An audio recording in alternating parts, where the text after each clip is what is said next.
Bonjour les enfants, eh bien, bonne année 2021. Je suis contente de vous retrouver pour les sciences et nous allons continuer avec notre unité sur les paramètres avec la leçon numéro 5 et nos expériences sur les pendules. Vous avez besoin de votre journal de sciences et vous avez besoin d'un crayon de papier.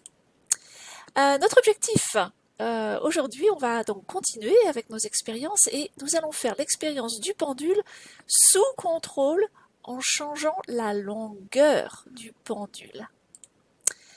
Alors, petit rappel de la méthode scientifique, qu'est-ce que c'est? Vous ferez ça avec votre professeur et je vous invite, vous, à réviser dans votre tête. Est-ce que vous connaissez les 5 étapes de la méthode scientifique? Votre professeur révisera aussi avec vous l'expérience sous contrôle. Qu'est-ce que c'est? C'est quoi un paramètre? Et puis, nous verrons ensuite pourquoi il faut changer qu'un seul paramètre à la fois et qu'est-ce que c'est qu'une norme. Et vous allez réviser tout ça avec votre professeur.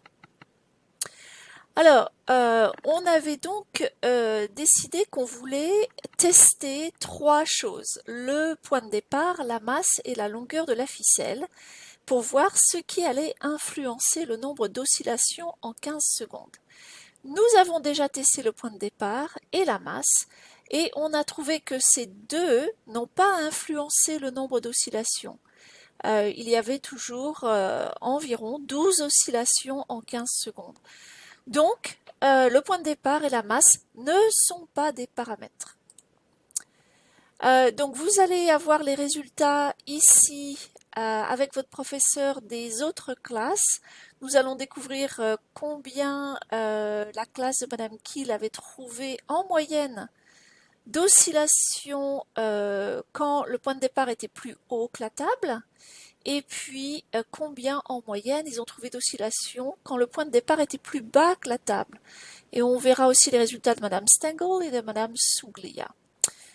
Pour Madame Tonner, ils ont trouvé 12 oscillations et 12 aussi pour les deux. Et puis, vous allez pouvoir écrire votre conclusion avec votre professeur.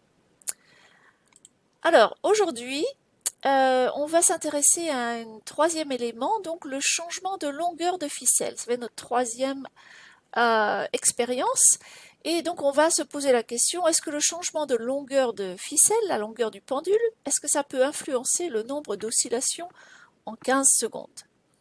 Donc vous allez écrire votre hypothèse avec votre professeur, vous allez réfléchir et puis vous allez aussi dessiner pour l'expérience. Comment vous allez faire cette expérience en sachant que ce qu'on veut tester, c'est la longueur du pendule. Et puis avec votre professeur, vous allez réfléchir à la norme. Quelle va être la norme de votre expérience? Je vous rappelle qu'on ne peut changer qu'une seule chose à la fois. Est-ce que c'est le point de départ? Est-ce que c'est la masse, la longueur ou le support? Ah, je suis réapparue. 2021, un petit peu en retard, hein? Voilà.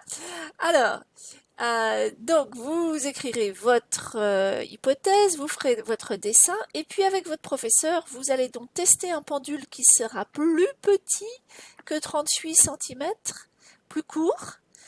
Et vous allez faire d'abord vos prédictions. Est-ce que vous pensez que ça va être 12 oscillations en 15 secondes, moins que 12, plus que 12? Donc vous allez faire votre prédiction.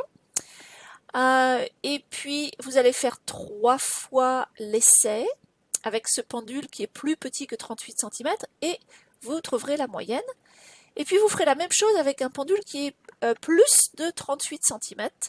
Vous écrirez combien ici et ici aussi. Et puis, même chose, votre prédiction.